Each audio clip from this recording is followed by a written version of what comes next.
Hello বাচ্চারা, আজ আমরা শুনবো টুনির ঝগড়াটে সংসার নামক গল্পটি। শুরু করা যাক তাহলে। জঙ্গলের একটি গাছে কাক এবং তার বউ কাকলি দুজন বসবাস করত।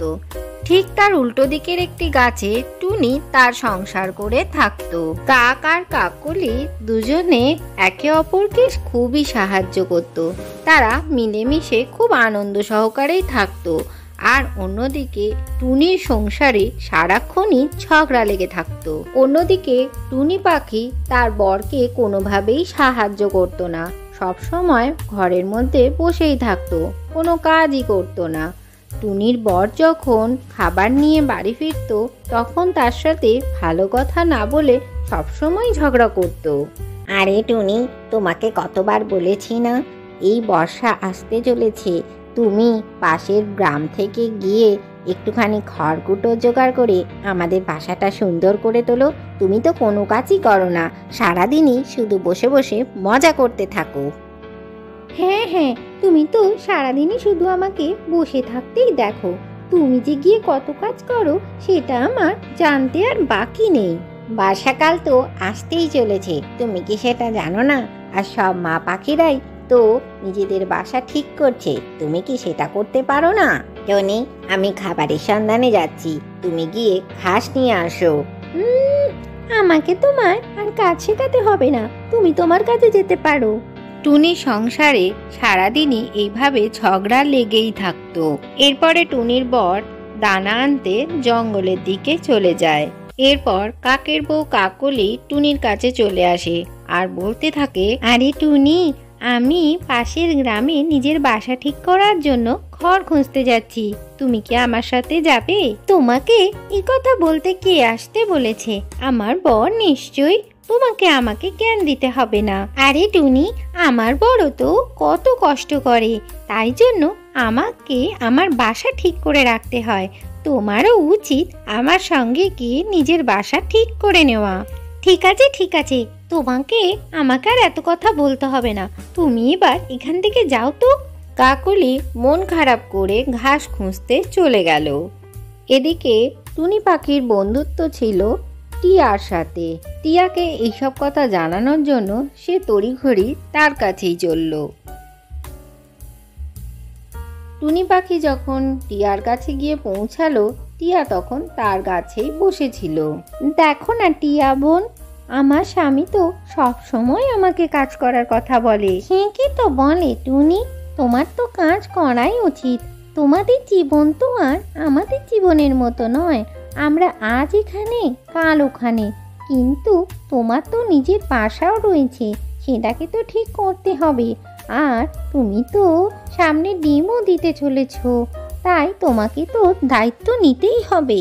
ও, আমার বর বুঝি তোমাকে যাওয়ার আগে এই সমস্ত কথা বলে গেছে, তাই তুমি আমার কথা না শুনে ওর কথাগুলোই বিশ্বাস করেছো। ঠিক আছে, তোমাকে আমার কথা আর বিশ্বাস করতে হবে না। এই কথা বলে টুনি পাখি সেখান থেকে রাগ করে চলে যায়। এরপর টুনির বর যখন সন্ধেবেলা বাড়ি ফেরে তখন টুনি পাখি আর তার বরের মধ্যে তুমুল ঝগড়া শুরু হয়। টুনি বোধহয় আজকে আবার ঝগড়া শুরু করেছে, চলো ওদেরকে আমরা গিয়ে বুঝিয়ে আসি। এমন কোন দিন গেছে যেদিন ওরা দুজন ঝগড়া করেনি? তুমি যাও, আমি যেতে পারবো না ওদের বোঝাতে। এরপর কাকলি তাদের ঝগড়া থামাতে তাদের বাসার দিকে চলে যায়। টুনি যখন তার বরকে দু এক কথা শোনাতে থাকে তখনই সেখানে কাকলি এসে হাজির হয়। তুমি আমার সম্বন্ধে সব জায়গায় সবার কাছে খারাপ খারাপ কথা বলে আসো, আজ ফয়সালা হয়েই যাক, এখানে নয় তুমি থাকবে নয় আমি থাকবো। ঠিক আছে ঠিক আছে, তুমি একদিন নিজে গিয়ে আগে দানা তো খুঁজে নিয়ে আসো, তখন দেখবে সমস্ত তোমার কথা বন্ধ হয়ে গেছে। চুপ করে যাও তোমরা, দুদিন বাদেই তোমাদের বাচ্চা আসবে, তারা তোমাদের থেকে কি শিখবে? তোমাকে আমাদের মধ্যে কথা বলতে আসতে কে বলেছে কাকলি? তুমি এখান থেকে যাও। টুনি, একদিন কিন্তু তুমি খুব পস্তাবে। টুনির কথা শুনে কাকলি সেখান থেকে উড়ে চলে যায়। এরপর টুনি তার বাসায় দুটো ডিম দেয়, তখনই সেখানে তার বর চলে আসে। এসে গেছো তুমি। এটা ভেবো না আমি সারাদিন সারা রাত এই ডিমের ওপরেই বসে থাকবো। টুনি, তুমি ডিম দিয়েছো? তুমি এই কথাটা এইভাবে বলছো? এটা তো খুবই আনন্দের খবর টুনি।